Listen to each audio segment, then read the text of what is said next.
Hi everyone, my name is Gina Fletcher and we're going to discuss a little about human sexuality, how it relates to you, and the different parts of the body and what you're probably going through now and what you will go through now, and we'll just give you an overview of everything that's happening so you're not wondering later on what's happening to me. Alright, let's get started. So human sexuality, let's not limit that to just, oh, I'm a man, I'm a woman, I'm a boy, I'm a girl, okay? It's a broader definition than that. Human sexuality is you're a man, you're a woman, it's your sexuality preference, your sex preference, it's views from society, how they're defining sexuality, how they're looking at, oh, this is the norm or this is what this is. It's your family, how your family and how you were raised and their definition and their ideas and their feelings of sexuality and what you were brought up in, which influences your definition, maybe your view. It's also you. It's how you feel about it, how you express it, what you think about it, and how that's shaping you into basically you and your desires, your wants, your needs, and everything like that. So when we talk about sexuality, let's start with gender. Now, gender is today a fluid concept now. Gender is not just male, female, man, and woman. Today we have transgender, which is an umbrella term, transgender, transsexuality, where you have a man or a woman who by birth doesn't think that they are what they are. So say I'm born a woman, but I don't feel as though I'm a woman. So my feeling for me being male contradicts what you see here. I'm a woman. And it goes for the same for a male who doesn't feel as though he's a male and just feels as though he was a woman. So what you're seeing is a contradiction, okay, within self and your ideas and beliefs on who you are. And next we'll go to the types of sexuality that you may have. Now you have your three major ones that everyone pretty much knows and what we're going to talk about. You have heterosexual, you have bisexual, and you have gay, lesbian, that goes hand in hand with each other, homosexual. Okay, so a heterosexual is a man or a woman attracted and have feelings for the opposite sex. Homosexual is a man or woman having feelings or attractions to the same sex. Woman, woman, man, man. Bisexual is someone who has those same thoughts and those feelings and those connections and emotions to both sexes, okay? Now, how do we see that today? And how do we explore sexuality and come across it and experience it, know it, see it? The main ways are, I have some handouts for you.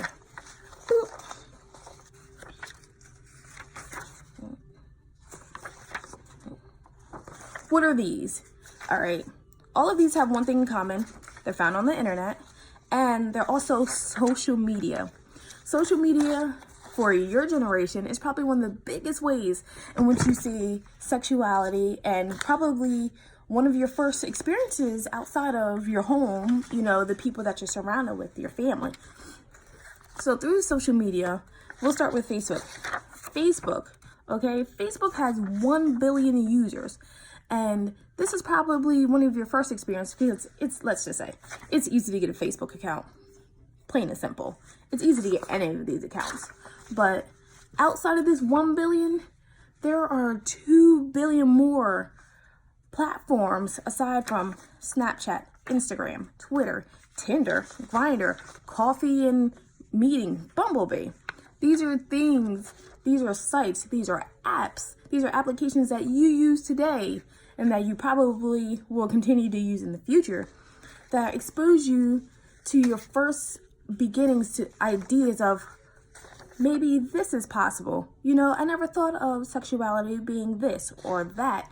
And it's going to shape you and expose you to many different platforms and ideas of thinkings and into ways that you probably never thought of before. So when you're on social media, you see how, and even media in general, you see how sexuality is portrayed, and what do you see when you look at commercials, when you look at ads, when you look at promotions, okay? What's the first thing you see? You're seeing the use of sex into selling a product or making you desire a product or making you want something. So for example, there was a famous, you probably won't remember Paris Hilton, so we'll skip that. So something more of your time. So you have clothing companies, and one of the most popular brands, well, it's not so popular now, but, oh, yes it is. We're going to talk about Fashion Nova. Now, whenever you see a Fashion Nova ad, what do you see? You see women in tight, skimpy outfits. You see them posted up with some kind of cleavage or tight form-fitting in suggestive ways in which you're going to be looking at that and thinking, maybe there's something there, but you don't exactly know what it is. So for some women, you're thinking of you see the woman in an outfit and her body looks fantastic, her breasts are perky, backside, and woo. You may not see it directly as coming on as sexuality, but what you're thinking probably is, man, I want to look like that because that's something that the opposite sex is attracted to. You know what I mean? You're looking at that and thinking, okay, they have the body I want, they have the shape I want, they have that look I want, and this look is an attraction to the opposite sex.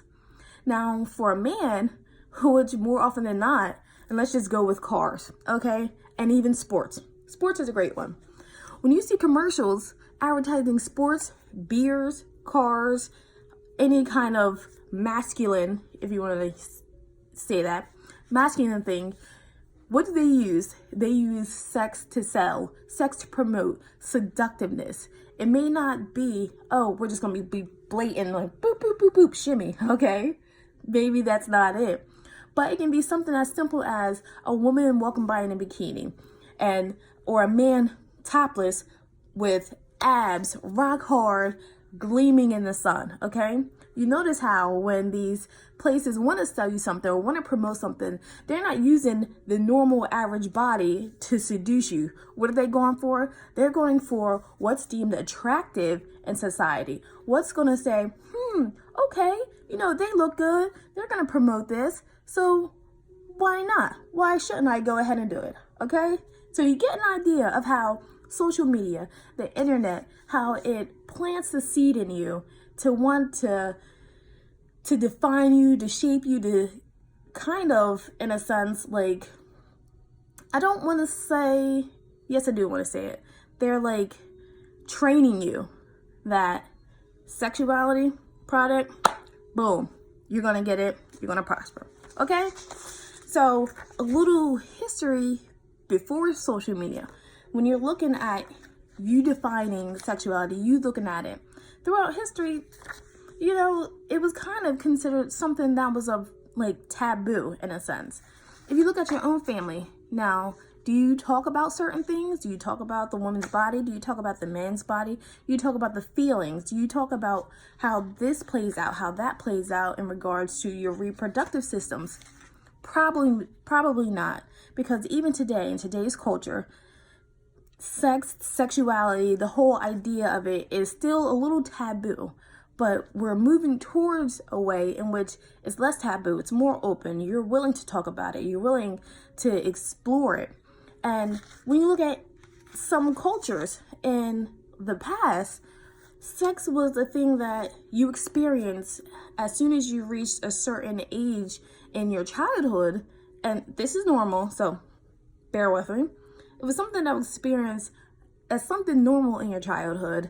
And you were obligated. You were kind of this is something big. This is what you need to explore. We're going to show you how to please a woman. We're going to show you how to please a man.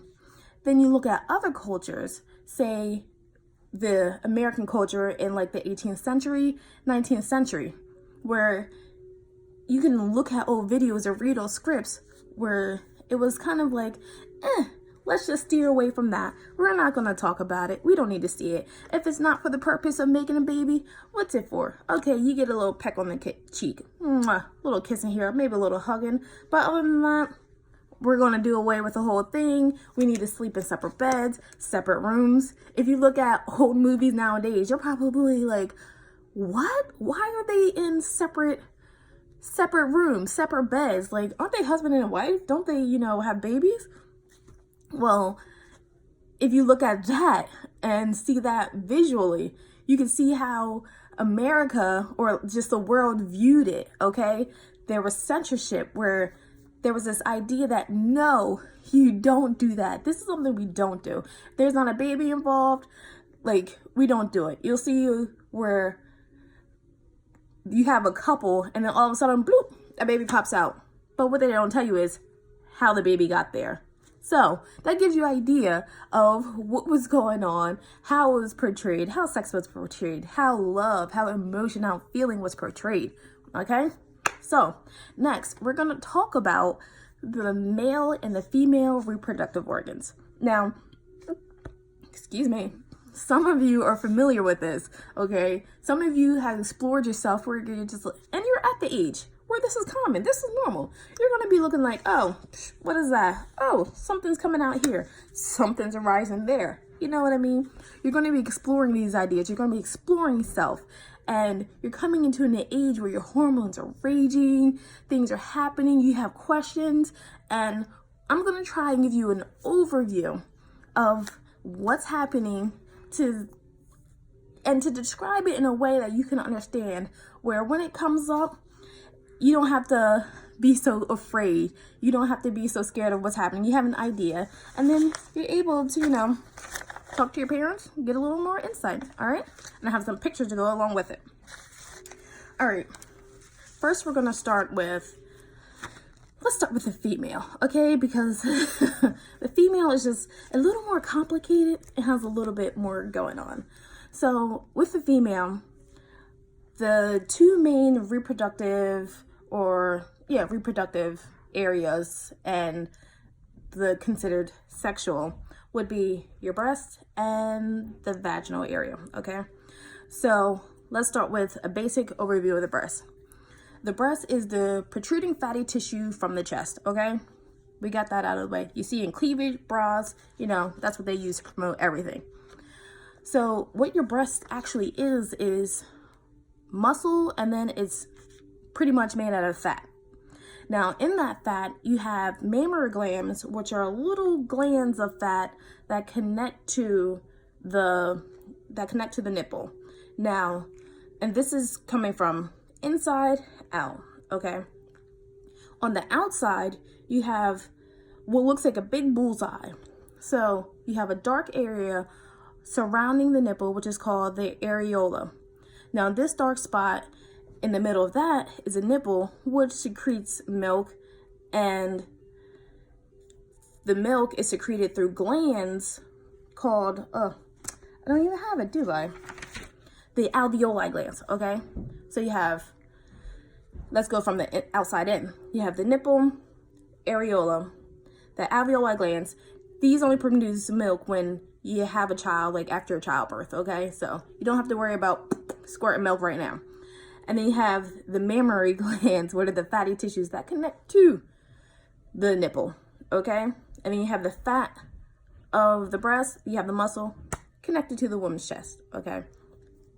Now, and so next we'll go to the woman's reproductive self, and I'll give you a picture of that. Woohoo!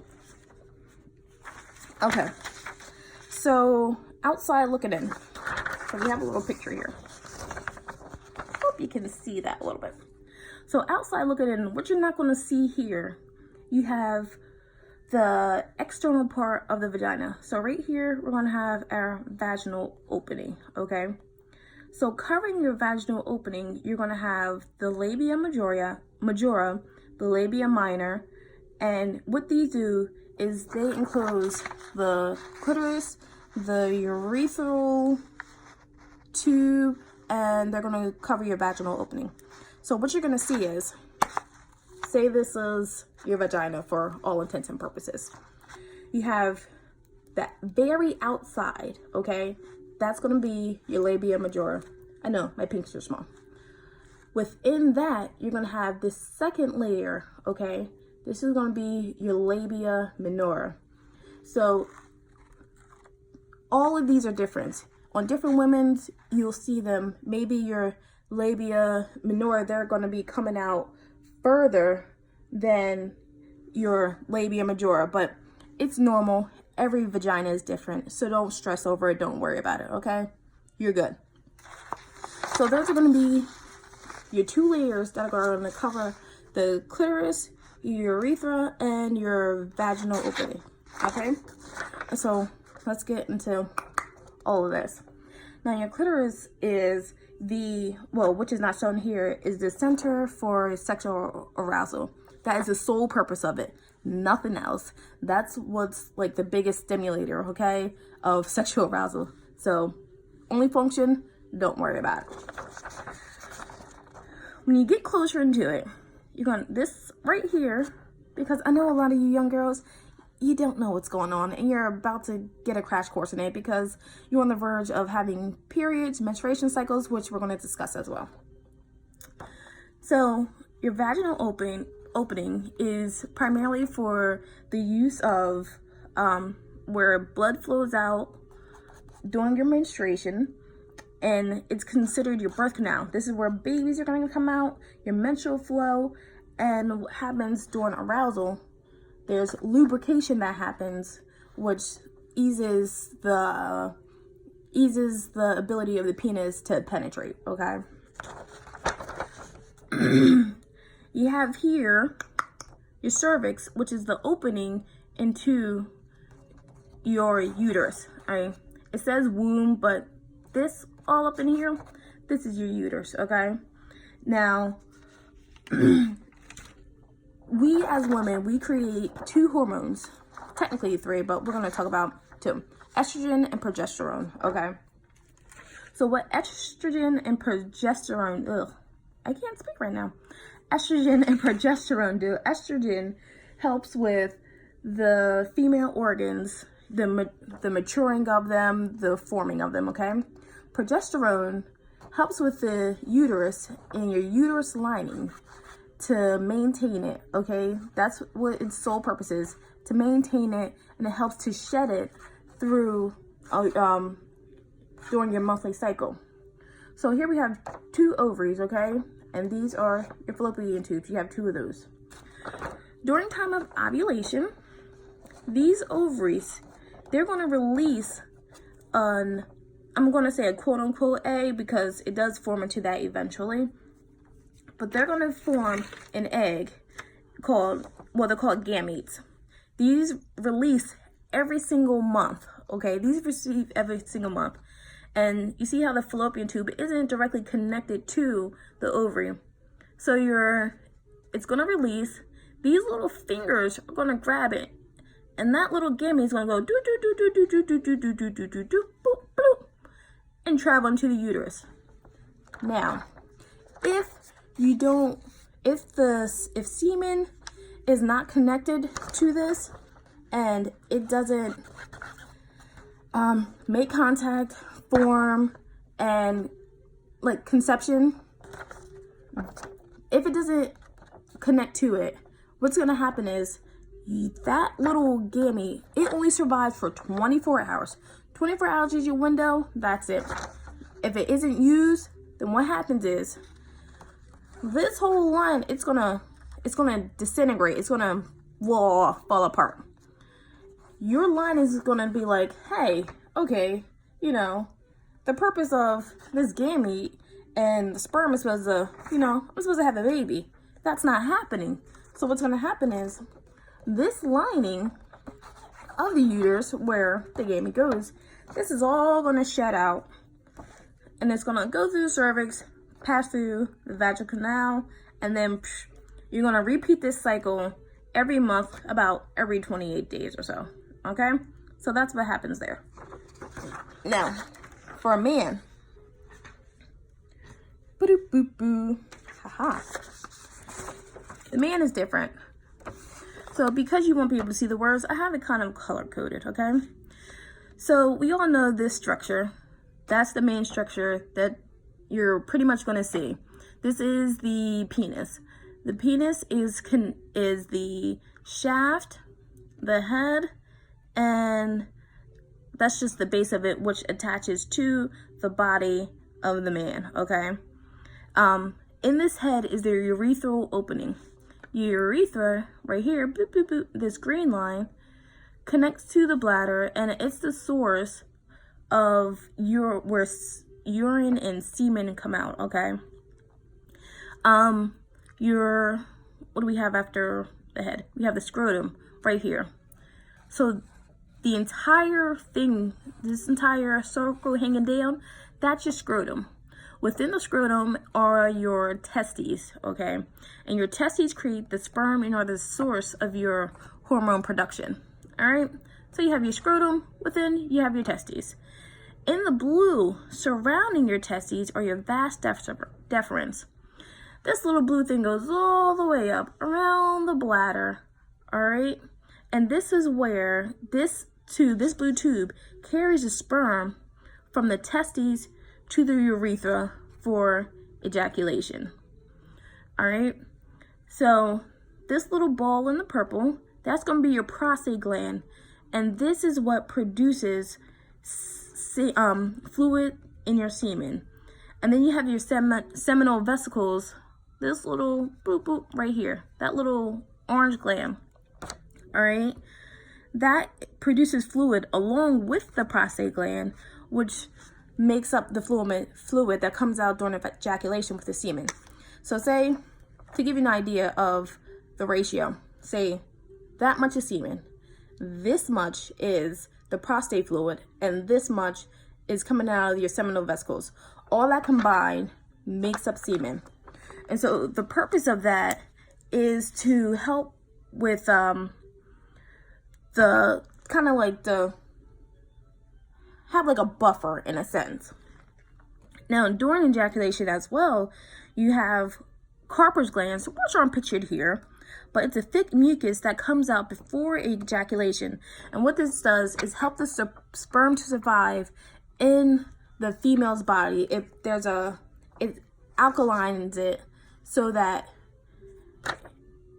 your semen, the sperm, wants to get to the egg. You're fighting into the woman's body to get into the egg, okay? So along with the vaginal lubrication, which helps alkalize, which we won't say alkalize for you, it's going to create an environment where it's more amiable, where your body's saying like, hey sperm, let's get on in here. We want you to survive. We're going to give you a fighting chance. And your sperm's like, well, I'm going to create that on my part. We're going to go ahead, create this fluid, create this barrier that's going to help me to survive because I want to make it. I want to create a child, basically, okay? So that's what happens in the men's, so that's what happens during that. Now the man, they create a hormone during, the equivalent to the female's hormone would be testosterone, okay? And that's created in the glands in here as well in the prostate, I believe, okay? All right, so let's get to, we're gonna talk about, oh, where's my paper? Now, do the process of sexual arousal to basically sex, okay? So what I have here is to give you a layman's term of what's actually happening. So I find this an easy way to understand, okay? See this? We have different stages of a volcano. Sounds silly, but you'll understand it once I'm finished. So think of sex as the stages a volcano goes through. We're going to start with an earthquake, all right? According to Yarber and Contemporary Sexuality in America, the response to sexual arouses vary due to social groups, marital status, race, age, and ethnicity, or so forth. In a woman, this process is something that's physical and physiological stimulation, okay? So it's not just, it's a combination of you're seeing the sweet words, you're kissing on necks, ears, things that your female, your partner finds attractive and stimulating to them. This is what's going to happen here. Same as with a man, okay? So what you call it today is foreplay. That's what that is. It's the stuff that's leading up to actual intercourse. So don't discount this part. So the earthquake would be considered the excitement or the desire phase, okay? That's where everything is stirring up.